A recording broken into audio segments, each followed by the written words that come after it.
concerned with what's left Yes. and the grieving and what's going to be best for everybody there, because people really do have a tendency to just totally freak out, no matter how Yeah. much they've discussed it Yeah. beforehand.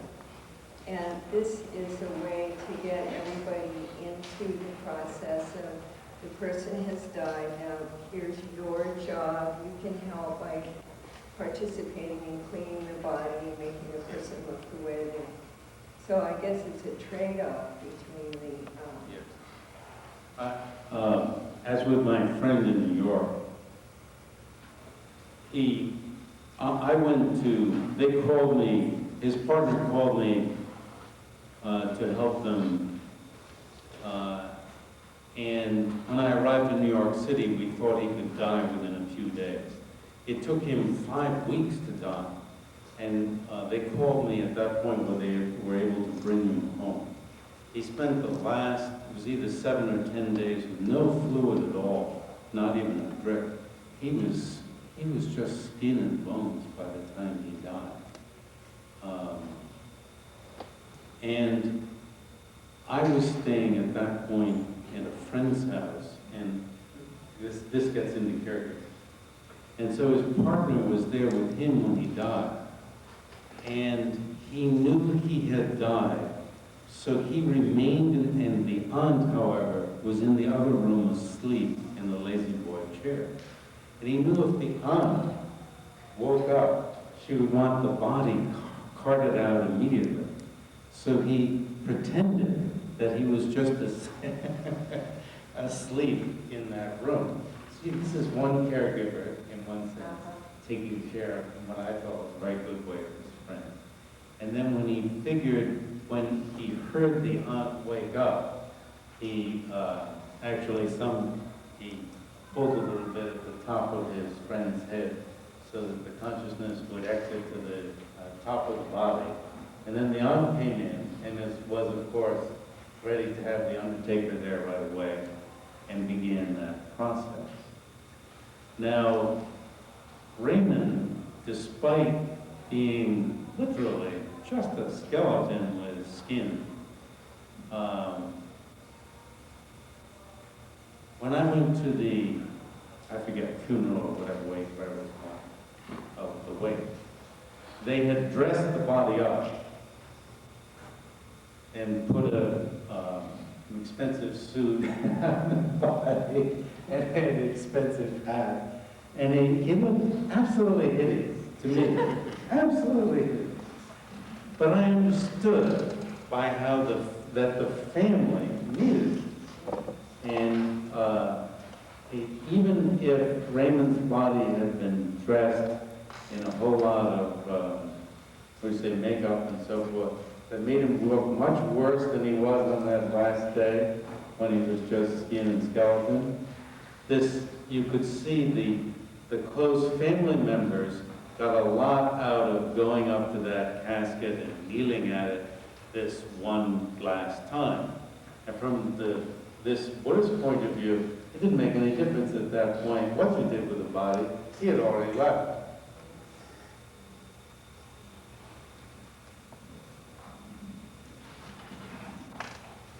You mentioned that he was just skin and bones for the last 5 weeks. It brings up the question of euthanasia. What would the Tibetan Buddhist point of view be on perhaps cutting his misery short and letting him go early? Dehydration is the word. Yeah, in this case, Raymond died of dehydration, and the caregivers had to make a decision at some point not to use, what do you call it? IV. Because the IV, he was starting to have gangrene, so if you gave him an IV to keep living longer, it would have been to live longer in order to have his legs cut off. Come on, give me a break. Let the guy die. So, euthanasia, I mean, is that euthanasia? What you mean is more like giving an injection. No, that's frowned upon. I don't know in what if there would be any circumstances in which that would be preferable. But these matters are so awfully complicated, aren't they? Who could pretend to speak to this huge complexity of situations? I can't. And whose responsibility? What about organ donations? If, as you say, the body is carted away before perhaps the person's consciousness has left the body, then isn't there a chance that those who are giving their organs might be, in a sense, at least disrupted or perhaps even damaged in some way? I think for a person who, I'll give a personal response, since I think I might have some small chance of making use of the type of consciousness that I would have near the time of death, I feel I shouldn't do that. Awful thing to say in public. I've never had to say in public. It's just a personal opinion. But it's tremendous virtue to give away an organ to somebody else. Tremendous virtue on that side. No question. No question about that at all. Tremendous virtue.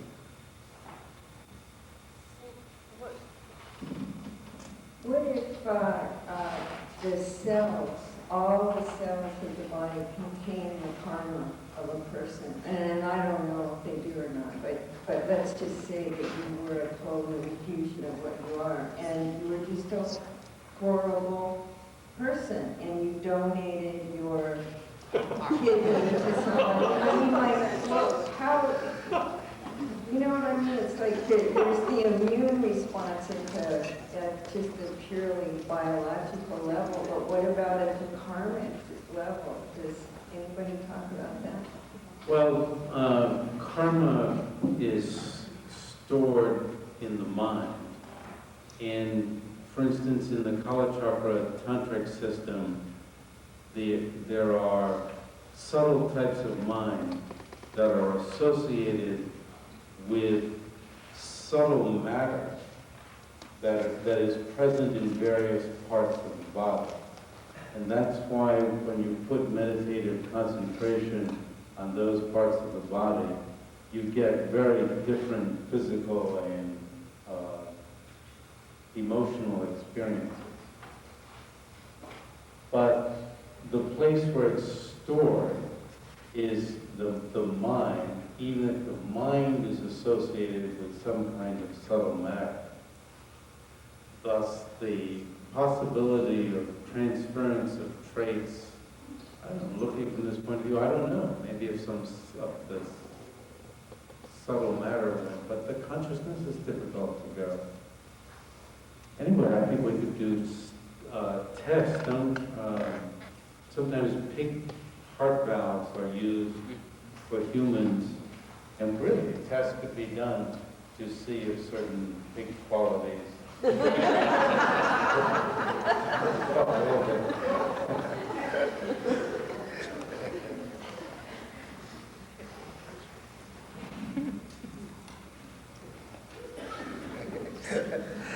At this point, I would like to open the floor to questions from the audience. Please, in case you have a question for anybody at this table, please speak loudly. I'll try to hear you and repeat the question. Could Professor speak to the idea of posturing the individual as they're passing to more healed, put them on the right side?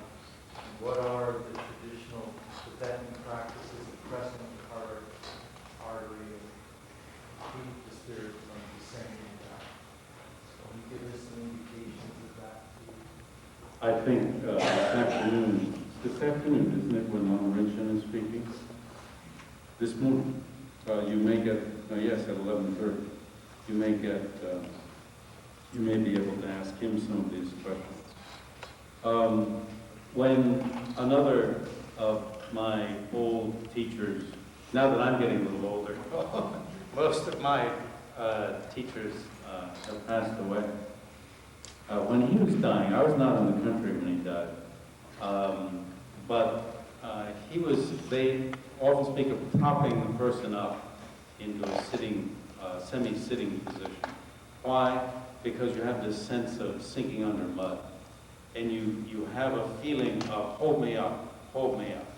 And indeed, the people that helped him said that he was pressing his hands down,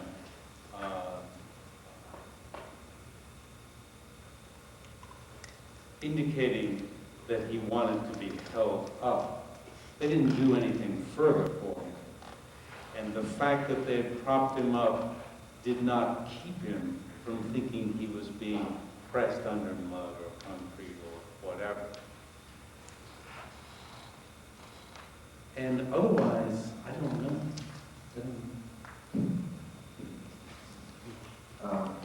Gentleman in the middle.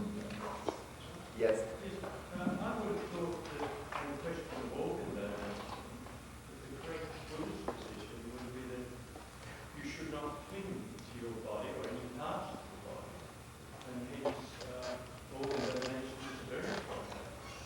Yes, I think from that, as I was saying, it's extremely virtuous, giving something to somebody else that is of use to them. And I think is, from what you're saying, is not being attached to your own body, again, extremely virtuous. But if you're a practitioner who wants to engage wants to make use of the mind of clear light at the time of death, you're not going to have the chance if somebody comes in and removes certain vital organs. You just won't get the chance. And so if you think, from my point of view, I'm just responding very personally, since I inflatedly have the hope of doing something with that mind, I'm hesitant. But until now, I've never said anything in public because I think the virtue is so great of doing the other. Yes, ma'am. Please stand up. If you're not a practitioner, there was a concern if you had been an evil person or one who created many evil deeds, because I don't think any being is evil in and of itself. But I would think that just the donation of the organ in that case would be a very compassionate kind of need to remove some of the stain of other activities that had occurred during your lifetime. That's for sure.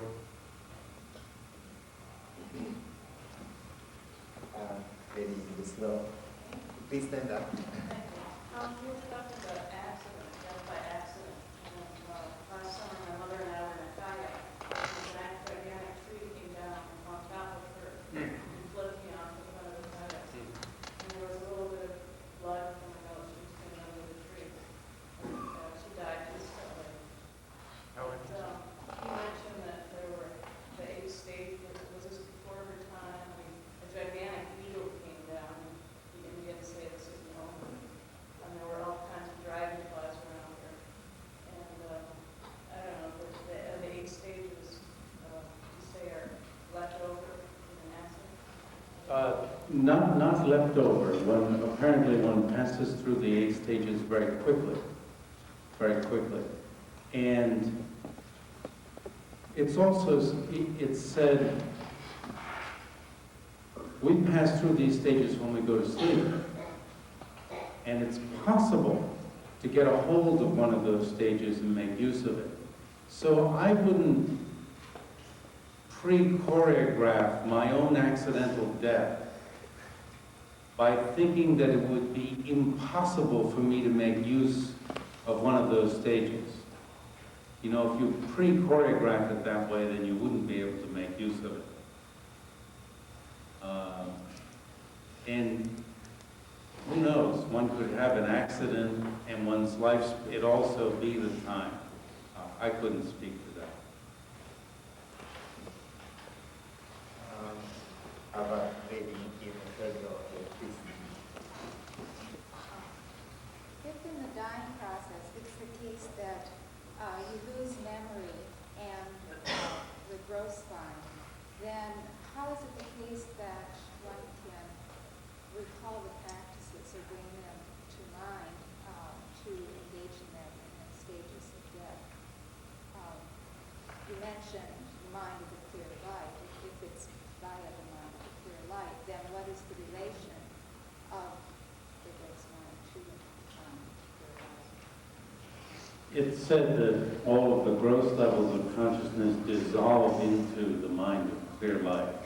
But the mind of clear light is, at least in some systems, the vehicle that contains all memories, all of these karmic potencies. And that is what moves from lifetime to lifetime.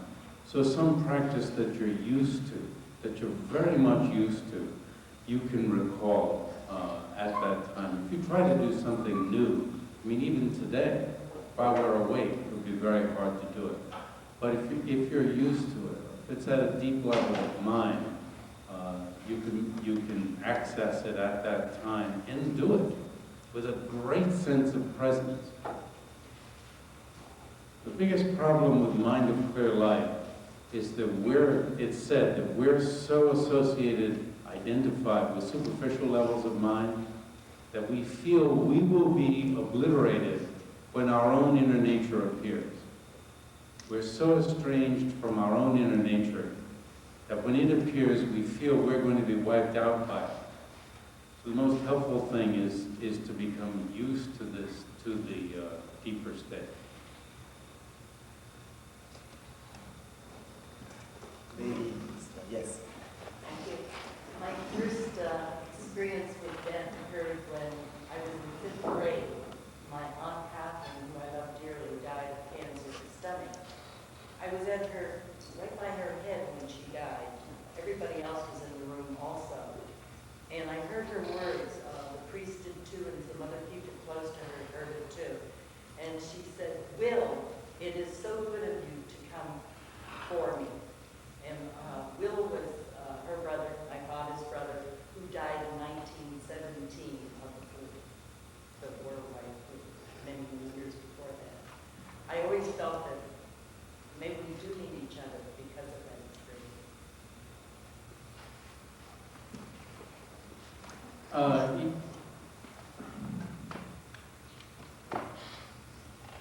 I think I should leave that as it is. Thanks. How about the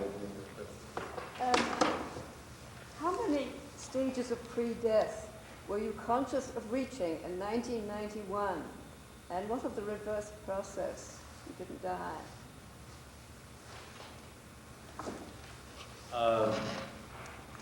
Actually, I think what I experienced at that time is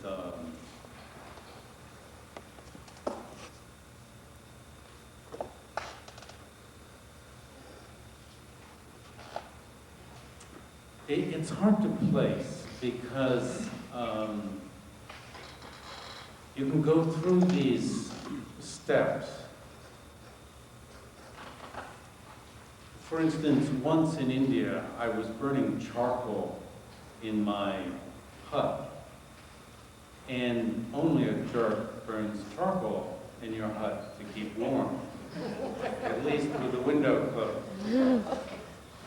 But I always thought people were so silly, they opened the window and burned charcoal so they were losing the heat. So I, of course, being the smart ass that I am, tightened up all the windows and everything and burned charcoal anyway, and almost died one night. And you did that. And indeed, the sheet, I got the room so hot that I was in my underwear with just a sheet. And the sheet turned into mud. And I thought, oh my, I'm dying. And I thought, oh gee, is there any reason why I'm dying that I could reverse? And couldn't think of any. And then it proceeded on to a white level. But the white level lacked the vividness lacked the vividness of that the white level can have. To be much more vivid and much less dualistic. I was more in this white thing rather than the white thing, my consciousness being it. Okay? And what I went through in 91, it was like that. It was more vivid, but on the sort of sunlight, the next level. But again, it was more like being in it than the whole thing being my consciousness. So I don't know whether to validate either of those two experiences as any of these actual 8. I think there are all sorts of levels that you can go through prior to that. In terms of your question about how you could access, at one point I realized that I couldn't remember my own name in this huge yellow gold experience. And just out of it came Paul JeffreyHopkins. And I could barely make out that Jeffrey was the main name. I thought, oh, I'm in trouble. Access. And I remembered a mantra that a tutor of the Dalai Lama had given me for that time of trouble, which in fact I hadn't used. I wasn't used to it. But I had put it deep in my mind for a time of trouble. So I started doing that. And that's probably what brought me back. And it's getting very personal. Could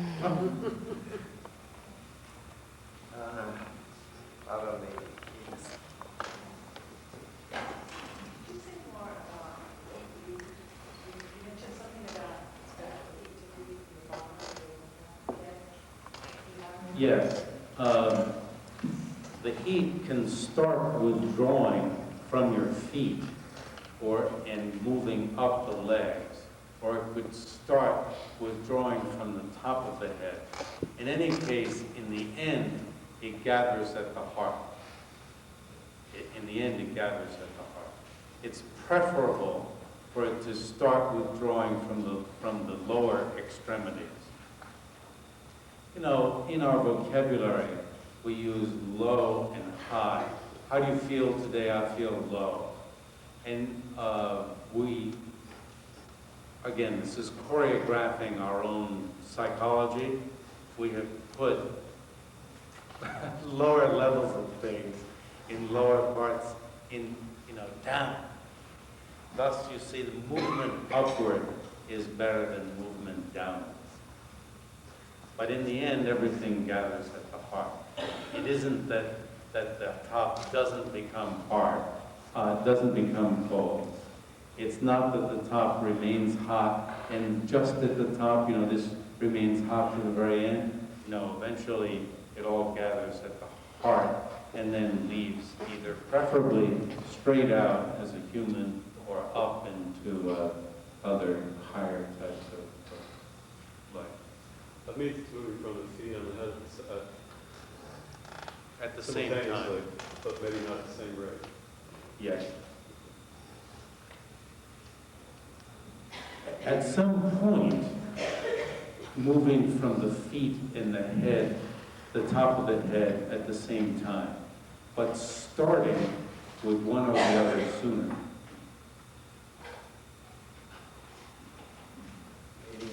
Yellow.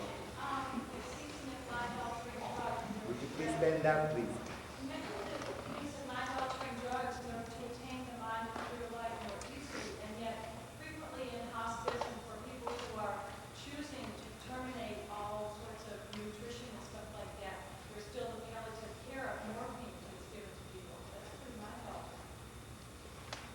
Yes, I thought to ask Margaret what her experience was on this.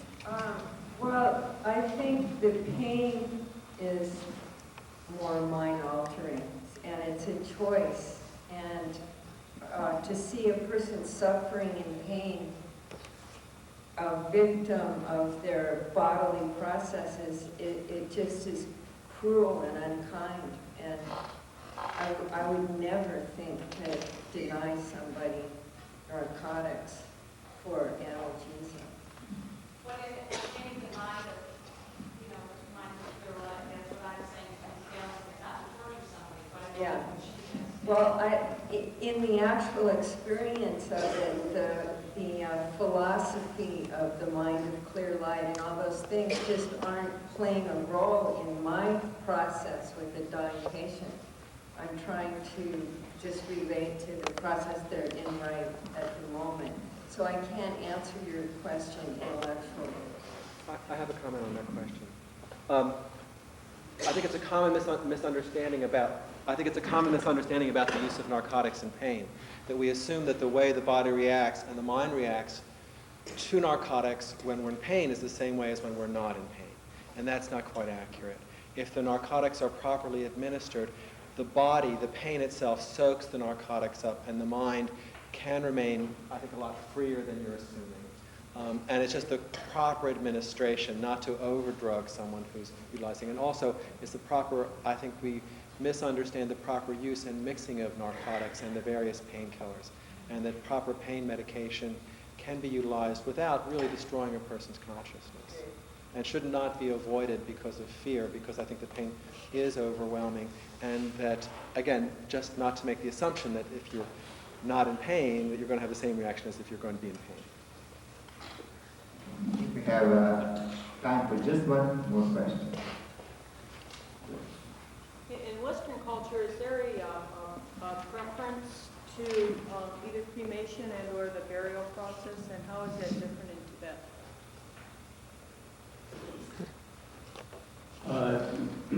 I don't know if this is true in all parts of Tibet, but this practice of cutting up the body and feeding it to vultures. And that's a type of organ donation, really. You're feeding someone else. And it's, to me, a rather nice thing to think about again, that this thing that I'm taking care of so much at some point will be hacked up and offered to another being as food. So perhaps that got started in Tibet because, at least in central Tibet, trees are so rare. But in areas of Tibet where the forest is plentiful, I don't know what the reason would be. Again, I think it's a good question for Lama Rinchen. Thank you very much.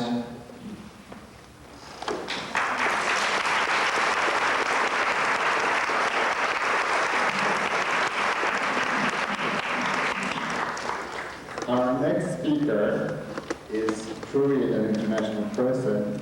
He's a native of Brazil who received his PhD from Copenhagen University and now lives in Helsinki, Finland. He organizes conferences on Buddhism and psychotherapy, and is an author of various books on the subject. One of the books is called 108 Transpersonal Exercises of Self-Therapy and Body and Mind, Practices for Attaining Perfect Psychological Balance. Dr. Leo Santos.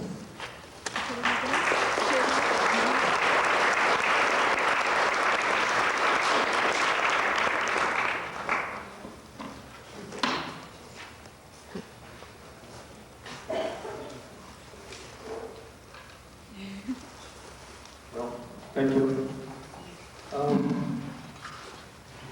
I'm usually a little bit scared of microphones. So if you don't mind, I want to take like that. It's okay for your taking? Okay.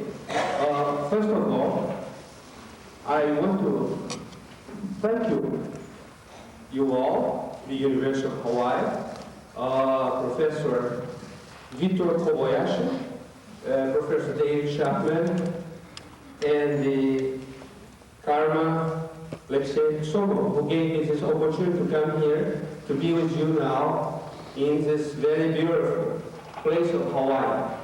So I'm very happy to be here now. The title of this lecture is Preparing the Mind for the Moment of Death. And the first question I ask myself, why should we prepare our minds for the moment of death? Some people would ask, we should prepare our mind for the moment of living, not of dying or for death. Death is something which we believe is so far away. I want to move a little bit to see the lungs. I think there are 5 basic reasons why we should prepare our mind for the moment of death. First basic reason is because the nature of this universe in which we live here right now is exactly the nature of death and rebirth. Everything, not only us humans or animals, but everything around in this universe is in a constant process of transformation, of flowing transitoriness. Everything all the time is dying and being reborn again. Like now, when we are here now, our bodies are dying. So we are all walking right now to our tombs. The cells of our body here right now, they are dying. New cells are being born or reborn. Everything, the table, this microphone, even the statue of the Buddha here to my left. Everything is flowing. In science today, in Western science, we have 2 basic realities. One is what we can call the Cartesian Newtonian reality. Isaac Newton, who is the founder of classical physics, on defining the universe, said that the universe is composed of almost an infinity of separated objects. So the basic assumption here is the assumption of separateness. And of course, when I look here to you in front of me, I see you are separated from me. And you see, I'm also here in all the objects, they are more or less separated. And this is because we are in what we call an ordinary state of consciousness. In high energy physics, the definition of the universe is quite different. In the definition of modern physics, the universe is just one. Everything is just a flowing oneness. The universe is like one dynamic web. So it's no more subject and object. And this flowing oneness of this universe means that what is happening is this constant process of the life, death, and rebirth. We could even see or say that death does not exist. The only thing which exists all the time is just rebirth. But because we spend most of our time in what's called an ordinary state of consciousness, we first perceive ourselves as separated from each other. We experience time in a continuum, like past, present, and future. And we perceive the universe in a dualistic way. So we start by separating life from death. Say, this is life and that's death. And as I cannot get to know death in an ordinary state of consciousness, in a personal level, because death is transpersonal. So I start to avoid death. We create a taboo and we became afraid of this. Now, that should be, in my opinion, the first basic reason for preparing your mind for death, for working with death. The second basic reason is aging. We are all becoming old. We start to become old when we are conceived in the womb of our mothers. And we know by various research that one of the problems of death, which very old people face very often, is what we call senile psychosis, which is rather common in Western societies. I don't know if you have another name in English to that, but when the person starts very old, starts to talk with himself, starts to get very stiff, starts to get forgetful, and so on. And the research had indicated that the reason of this is fear of death. The whole life, this person has been avoiding this. The person has believing that happiness was more in the material or emotional acquisitions and attachments. Then in the old age, the person actually does suicide, usually is abandoned and rejected. So it's not an integration of the generations. So that should be second basic, very important reason for working with death and dying, for preparing the mind for the moment of death. The third reason is to face the moment of death. Now you're dying. And what about this moment of death, which Professor JeffreyHopkins just told very clear just now before me. So that's very important to prepare this mind for the moment of death. I believe different cultures might have different approaches or models or techniques for approaching this moment of death. And Professor Hopkins was telling about the Tibetan approach, which in my view, from the different approach, which I know is the most complete one. The fourth reason for preparing the mind for the moment of death is exactly the reason for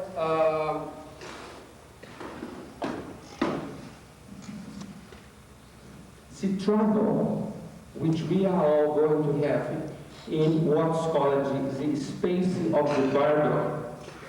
So this travel between one life and next life. And the fifth reason is to being able or to being capable of choosing our next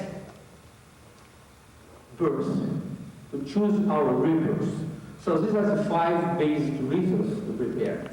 Now, if I go back a little bit to the first reason, the first reason is implying something which I think is of extremely importance for us here and now, is when you prepare your mind for the moment of death, it's not just like the investment that you're putting the money in the bank that you're going to take from 20 or 30 years with some interest.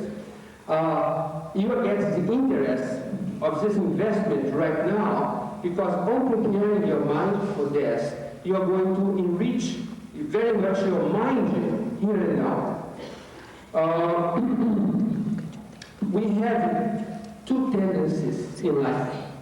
One, Freud pointed this out already at the beginning of the century, is a belief or a fantasy on eternality. We believe we are eternal, that we never are going to die. Even if we know we are going to die, we kind of keeping pushing this fact or this reality away that we are going to die.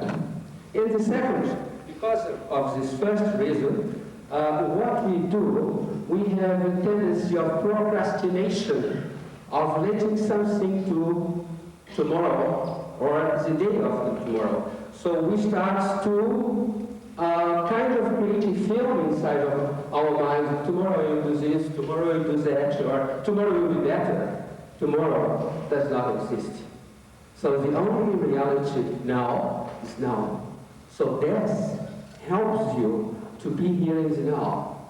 So when you are here in the now, you're not any longer split between past and future. So you have all your power here. I work with death in an experiential way in what we call workshops. And one of the workshops I give is called The Power of Death. How death can empower you, not make you poor, but make you rich. And one of the powers which death can give to you is making you to be here and now. And you just can be here and now when you are no longer afraid of death. But I believe also to you to be free of the fear of death is only one way, is to die.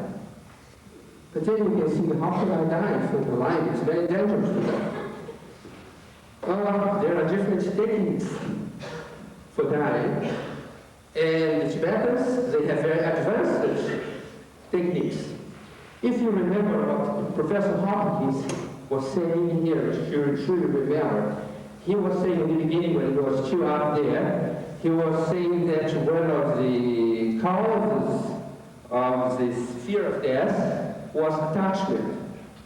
So the attachment starts because we start to believe that we are someone that we are not really are. So I start to believe that I am a separated entity.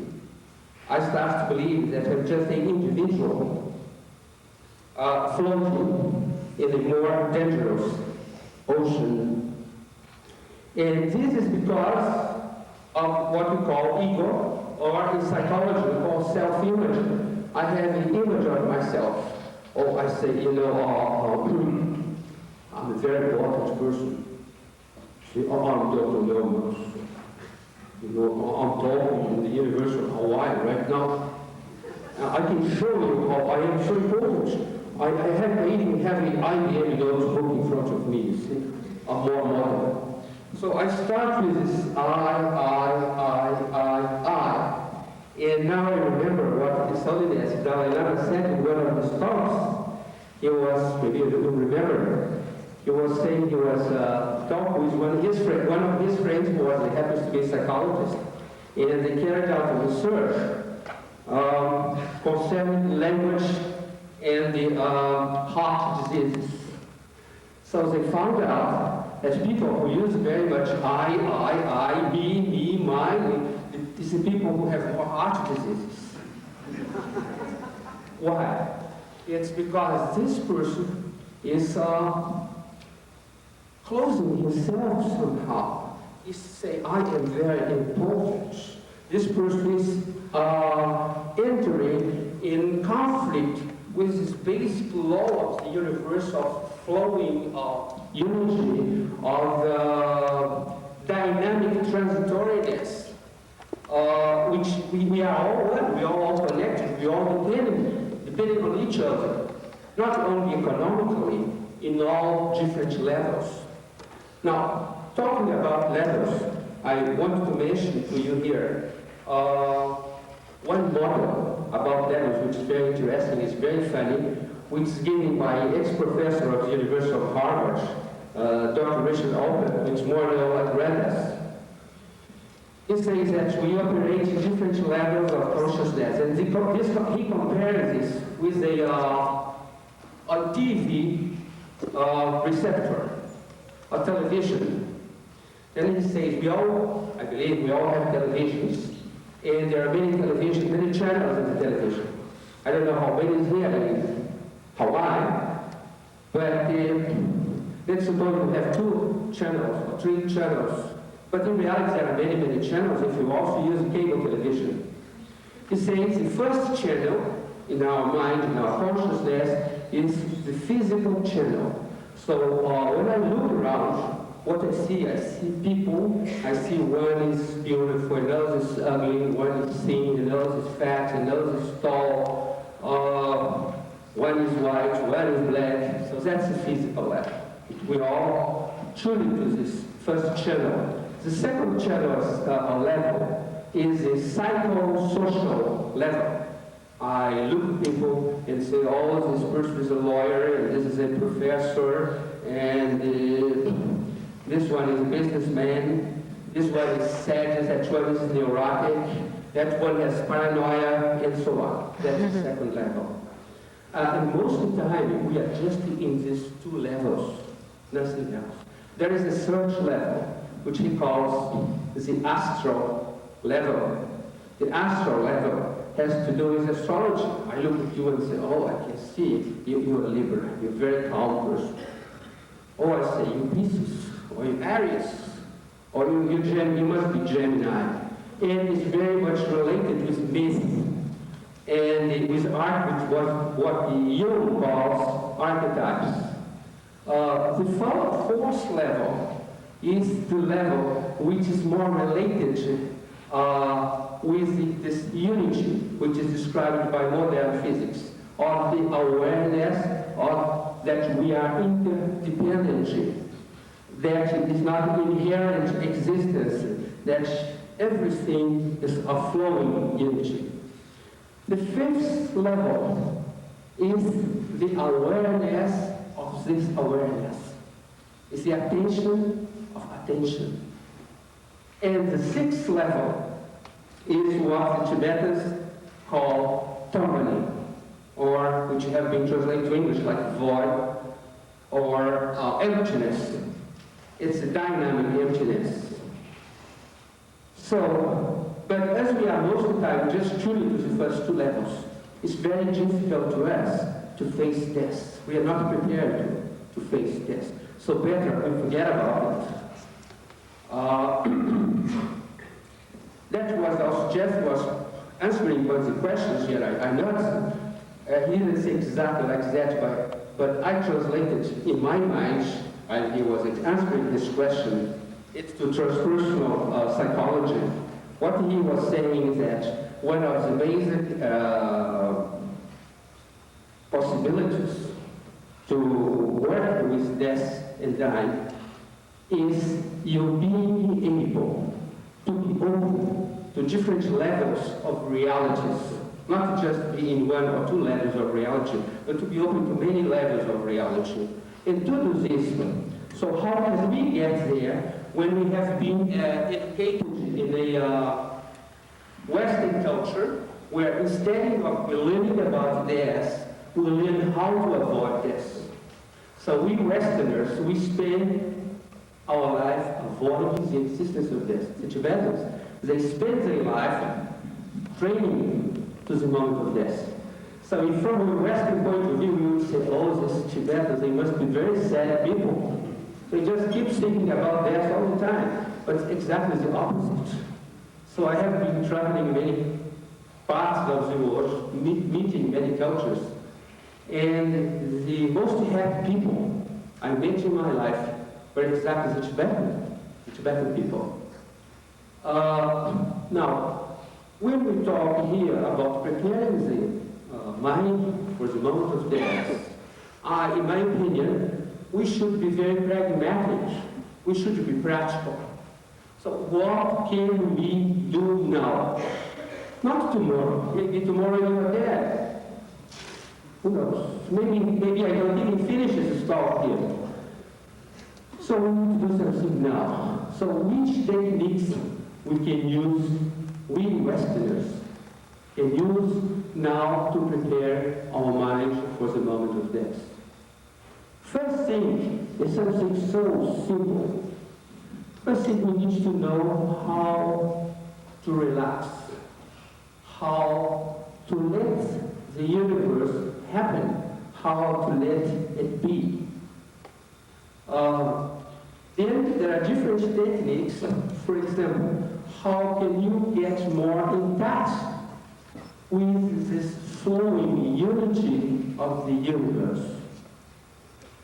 Because we practice the sport of egoism, we become very weak, we become very afraid, we become aggressive, we become paranoid, we become hostile towards each other. We may talk very much about love, but we don't love. In one talk, His Holiness Dalai Lama gave in Kansas to a very conservative audience, I was surprised when he said, these people you call love, it's not love, it's attachment. So love is a high stage of consciousness, where you let it flow. You just not love one person, you love everybody. So you're not more egoistic. I just love you if you give me tea 5 o'clock. Otherwise I'm not going to love you anymore. So if you give tea to me or not, I'm going to love you anyway. If you love me, I'm going to love you. If you hate me, I'm going to love you anyway. Why? Because I'm clever. His Holiness the Dalai Lama talked about two types of egoism. One is the ordinary kind of egoism we all know so well. The other one, which he calls the wise way of being egoist. And this wise way is when you have what he calls universal responsibility. So you feel that what you do and you know it, it's not just going to affect you or your family or your community, it's going to affect the whole universe. This is physics. This is modern physics. So if you remember what was saying in high energy physics, that everything is one. So everything is a network. So everything or anything you do to this network will come back to you. Sometimes the Tibetans call this karma. You remember the word karma is Sanskrit and means action. And we know also from physics, from classic physics, that every action corresponds to a reaction. Now, in classic physics, in Newtonian physics, when we say about that, we are just talking a physical level. So the karma is the same thing in all levels. In all 6 levels I mentioned to you before. So everything you do, now you are creating the results to it, not only for you, for the whole universe. So when you get to this stage of consciousness, so everything you do is very meaningful. Everything you do is very important, and nothing is more important than anything else. At this moment, you have accepted death. And when you fully accept death, so you are totally alive. Now, to go to this high stage of consciousness, so with many different steps, I try to write down here some of these steps, some of these techniques. And I have designed a few techniques, maybe I can tell to you some of them very briefly, some very, very simple techniques which I give in my workshops on death. Maybe I can give even one to you here if you want to be more practical, if you want to try to die today. Death is safe, I can tell you. For example, one of the techniques, I ask the person to stay in front of a plant which is alive. It can be a small plant or a big tree, doesn't matter. Then I ask the person to look at the plant. Let's suppose this plant, it's not alive, no alive plants. But let's suppose this plant here to my right or to the left, it's a little tree, it's alive. So I ask the person just to look at this and see this. What do people see? They all say that's a plant with red flowers. Then I ask the person with open eyes to fantasize how this plant was yesterday, 1 month ago, 6 months ago, 1 year ago, until the fantasy of this person, this plant is diminishing in size, becoming very, very small, until it becomes a seed. And when the plant becomes a seed in the imagination of the person is sitting in front of the plant, so I ask the person to use his imagination, his fantasy, like a film, going in time forward. The plant now has 1 day, 2 days, until it comes to this stage, which is right now here. Then now you're going to use your imagination further. How this plant will be tomorrow, in 1 month, in 6 months, until the plant becomes so old that it dies and becomes powder and disappears. When the person does this, so I ask the person to make this film, which is in his mind or her mind now, to see everything as a totality. Like you see film from the beginning to the end. Say, and then, this of course is time, then I ask the person to look at this plant again. So when this happens, the perception of the person of that plant changes totally. Instead of the plant being something just fixed and maybe beautiful as this one here, it becomes something vibrant, something full of life. Sometimes, you see, I have seen the description of this experience of perception when people take psychedelic drugs. So they mention sometimes this is the word very alive. very dynamic. That might be one of the reasons why in the 60s and 70s psychedelic drugs were so popular, because people start to get another level of reality which they like. So this technique, I tell you, is no drugs at all. So the world becomes much more alive, because the quality of our life depends how we perceive reality, in which channel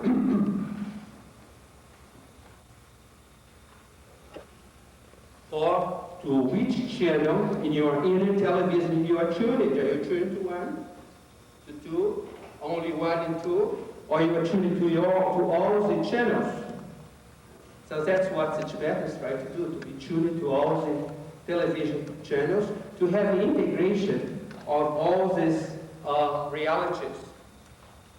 Then I have different kinds of techniques which I use with the breathing. People walking, sometimes I ask group to walk in nature, and this you don't need to be in a seminar or workshop to do this. The seminars I give usually, they are not in a 5-star hotel, but they are in the countryside. And I ask people to go walk in nature and see in nature what is dead and what is alive, but not think about it.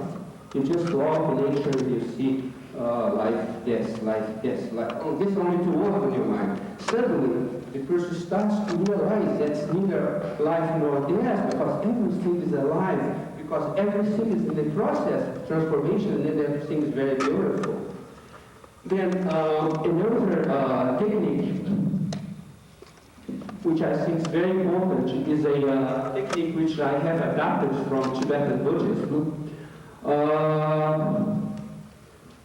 In Tibetan is a word called Tanu, which has been translated to English like equanimity, which is a state of consciousness where you're capable of seeing everybody like equal.